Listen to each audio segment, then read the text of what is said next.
Well, welcome to another episode here at Hack Your Finances podcast. I'm your host, Clyde Stackhouse, where we talk all things faith and finances, but with a fresh and new perspective, helping unlock something new in your financial journey.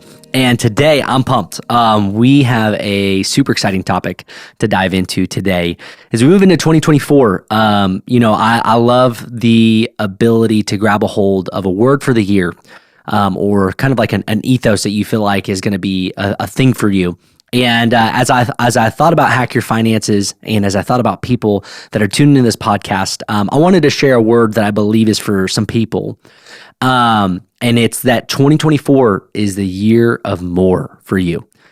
This year is going to be a year of more blessing, more favor, more outpouring. But as I kind of prayed into this, and as that word kind of came to my surface for y'all, I couldn't help but be reminded of the parable of the talents. And for any of our listeners who aren't familiar with this, parable of the talents is this powerful story that Jesus tells about a master who comes to three servants, and he gives them various amounts of money to be responsible with, to steward and to manage. And scripture says that to one he gave 1 talent, to one he gave 3, and one he gave 5. And it says he goes away for a while. And in this parable, each of them kind of goes and does their own thing. The guy with 5, he doubles it, turns it into 10. The one with 3 turns it into 6, and the one with 1, it says he gets scared, and he goes, "Man, I knew the master was a hard master," so he buries it in the dirt. And the master comes back, and he comes to the first 2 that were faithful, that put their money to work, that doubled it. And the master goes, "Well done, my good and faithful servant." He says, come share in my happiness, come share in the joy of what we're doing. And when he comes to the first servant, the last servant who has the 1 talent, he ultimately calls him a wicked servant, and he takes from him. He says, "Man, I will take from the one who doesn't have, and I'll give it to the one who does," because he's been faithful and responsible. And as I thought about that word, a year of more for you, one of the things that I see all throughout Scripture is this powerful principle of faithfulness and stewardship. And when we actually embrace a life of faithfulness and stewardship, it actually leads to more. Even in that scripture that we read, it says that he who has been faithful with little will be faithful with much. And what that means is that if you're looking for more in your life, if you're looking at your finances, you're looking at maybe the income that you made this year, you're looking at what you saved or the debt that you paid off, man, if you're looking to make progress and you're looking for this year to be a year of more, man, I want to encourage you with that simple truth, to embrace a life of faithfulness and stewardship, that you would be faithful with the things that you've been entrusted so that you can be trusted with more. But what I think is so important to highlight in that parable is sometimes we think about faithfulness and we go like, oh, it's just kind of managing the thing that I have. But when we look at what God points to in that parable, and he goes, "Man, do you know who was faithful? Not the one who returned the thing that he already had." Well, he said, no, the one who doubled, the one who put to work and put in the work was the one that was counted faithful in the eyes of the master in the parable. And so I just kind of want to take a moment and I want to break down some of like really powerful things that I think people can do in their financial journey. In this journey of unlocking more for your life is being able to put in the work. And so, man, if you want this year to be a year of blessing, of favor and outpouring, man, I want to encourage you to double down on doubling what God has given you. That's right. Double down. It's time to double. And man, there's like, and I legitimately mean this, that there are people that are watching, that are listening to this, that I need you to grab a hold of something that it might be time for you to double your income. It might be time to double your skill set. It might be time to double down, to work more hours. This might be a year where God has more for you. But I can always tell you that this principle of faithfulness and this principle of multiplication is always attached to the powerful fact that we have to put in work to be able to see multiplication happen in our lives. And it happens in our finances. I think a lot of times, sometimes as believers, we go, man, I want to see God's blessing. I want to see outpouring. I want to see all these kind of things. But what we forget is that God moves in our moving. We forget that God partners with his people, and we're waiting for a heavenly lottery ticket or for some like heavenly blessing, which does happen on occasion. But what you see more often than not in scripture and in life is that God is moving and partnering with people as they put in the work, as they put their hands to the plow. I don't know a single farmer that lives an abundant life that's waiting on the sidelines, hoping that like they get blessed with seed. No, a farmer that's fruitful, a farmer that is living an abundant life is a farmer that puts seed into the ground, that puts it to work and reaps a harvest. And so I know I'm using a lot of euphemisms here, but there are some people, man, 2024 can be a year that maybe feels daunting. It can be a year that you're going, man, I don't know what the economy's doing. I don't know what interest rates are doing. I don't know what my 401k is doing. It can have all of these layers of fear attached to them. Or we can go, hey, I don't have to worry about the economics of the world because what I know I understand is a heavenly principle. It's a principle of faithfulness. It's the parable of the talents, and it's the ability to put to work and double down on the things that God has given me. And so I want to take a minute and I want to unpack this concept of doubling, especially for people's income. I want to share a real quick story because I found that I can say that out of my mouth, but 90% of people, they can't actually even grasp the concept of their earnings actually doubling. And I'll say that that's one of the first kind of like footholds that you have to navigate and you have to be able to work through. There's this powerful stat that talks about how people make within like 15 to 20% of what they believe that they're worth. And so that there's this like actual like mental blocking of like, man, what we think that we're worth in our job and the skills that we have, the skills that we think we can develop. Man, I found that in this day and age, we can learn anything, we can upskill, we can upscale, we can start our own businesses. We've never lived in a greater time of civilization and capitalism for us to be able to start something. I stinking love, I got a friend and his son is starting his own lemonade business. Like we think that income is capped because of the economy or because of interest rates. And I go, man, that we live in the land of opportunity. The question is, can we put in the work? But the first step is working through, man, do I actually believe I could double my income? Do I actually believe that I could double for a year of more of what God wants to do in and through my life?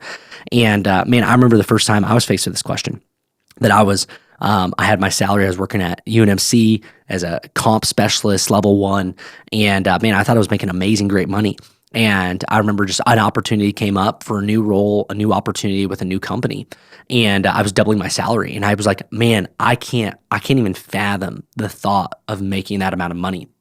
And I almost didn't even accept like the recruiter phone call. I almost didn't even accept the conversation to see if I could like be a good fit. They reached out to me and I'm like, what are they reaching out to me for? Like, there's no way I can make that kind of money. And it was this journey of unlocking that perspective. That's why we talk about mindset so much here at Hack Your Finances, because it is one of the biggest limiting and deterring factors in our growth and our journey for that. But the next phase for me was actually putting in the work of up-leveling and doubling down on my craft. And so, man, there's people that you're going, man, I love the thought of a year of more. I love the thought of all these things.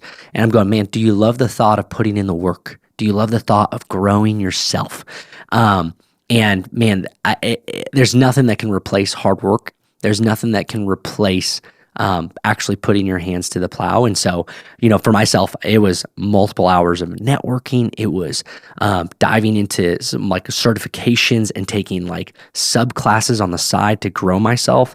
And it was through that I found myself not just landing this job, but being able to thrive in it, being able to make a massive impact, continue to level up and get promoted in my company. And all of that was driven by hard work. And this is one of the things that I love about this premise is that when we're believers and when we are following the will of God, He has such a way of highlighting the steps. I think the scripture says the steps of the righteous are ordered by the Lord. And so this is one of the powerful things. And I think I don't know how others do it, but the powerful thing as a believer is that we have the ability to know that our steps are ordered by the Lord and that God is the one that is making the way for us in our profession, in our field, where we work, because those are things that God cares about. God is the one that provides for us. And so God cares about where we're working because He's the one that's planting us and placing us there, both to make a difference, but also to make a paycheck and make an earning and be able to take care of our family and be able to take care of the people around us and be able to give to our church and be able to give to nonprofits, to be able to make a difference around us. And so we have to be able to lean into that. And I can't help but think of the number of believers that their income has been capped because they've just been afraid of hard work. And this ain't a popular message. I'm sure there's people that are already tuning out because they're like, oh man, it's hard work. But I'm going, man, this is the premise and the principle that we have to grab a hold of, is that God, he doesn't shy away from his people doing hard work. What I found is when we embrace the hard work that God has for us, it can actually be a delight.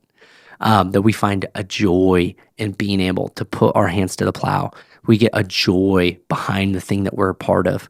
And that only comes from the Holy Spirit. And so not only do I think that this is a year of more when it comes to people's finances, but I think this is a year of more ideas. I think this is a year of more connections. I think this is a year of God being able to move through his people even more to make a difference and an impact in their city, in their church, in their nation.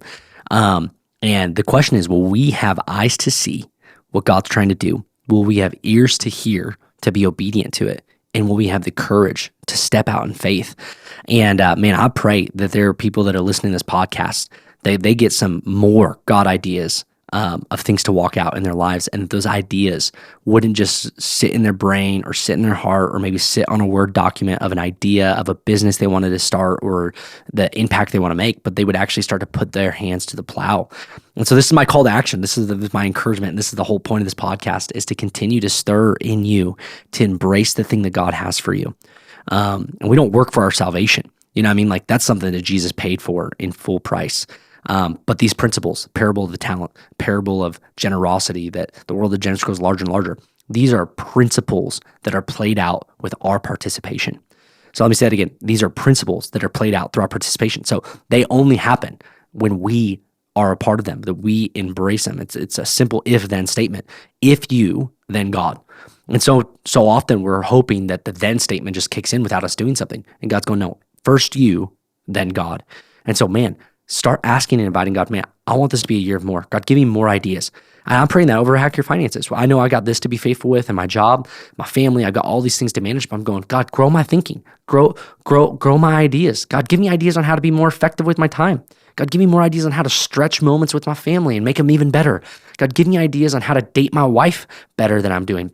Give me ideas to grow Hack Your Finances and make a difference. Give me an idea of how to get this into people more hands and make a better impact. That these are the things that we're asking for in this year, is a year of more ideas, a year of more execution. And lastly, it's a year of more impact. And I think that that's probably the thing I'm most excited for, is beyond more finances or income, beyond more ideas.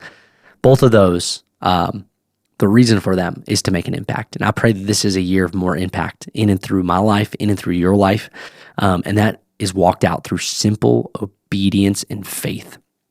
It's the faithfulness and obedience that we can grab a hold of and go, man, I'm gonna walk this out. And that we would have the courage to do it. And if that's, giving like we've never given before, even in the midst of an economy that feels scary or daunting, man, that we would do it, that we would trust God as his word as he speaks to us. Man, that there's people that you've been sitting on the sidelines for a business, that you've been waiting and this is going to make a difference in people's lives, and you've been sitting on the sidelines, man. It's time to turn that pen and paper into action and participation.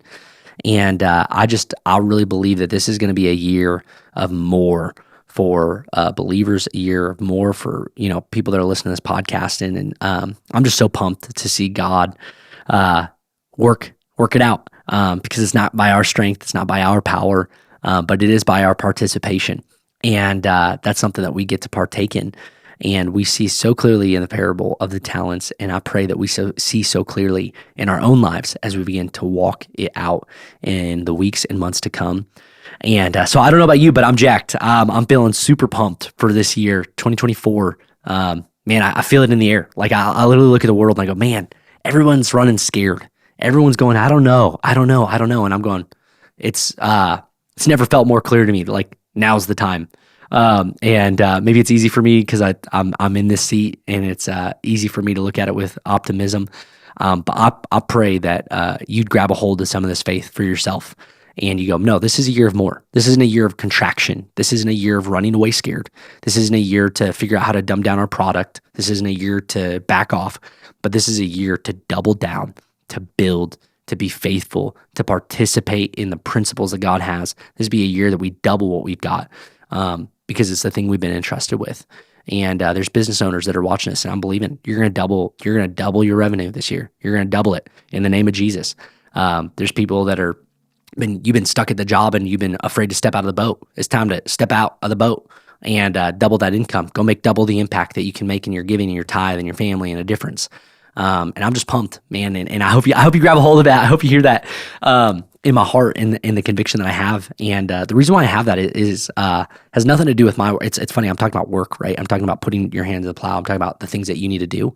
But the reason why I have such deep confidence and conviction in this topic, and why I'm even talking about it right now, is because I know who God is. And I know that his word does not return void, and I know that his principles are everlasting. And they are things that if we put them to the test, he reveals himself in it.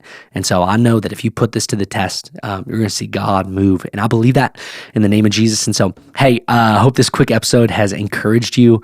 And yeah, I'm pumped to hear people's stories. And, like I said, this is a word isn't quite our word for our family, but I believe it's a word for this podcast, and a word for some people that are listening, that it would be a year of more for you. And grab a hold of it, and grab a hold of a word that God has for you. Love you guys. Thanks for tuning in. If this episode's provided value to you, as always, love for you to hit the like button, hit subscribe, hit the share button, help get the word out. And we just do this all for you guys. So we love you. We see you in the next episode.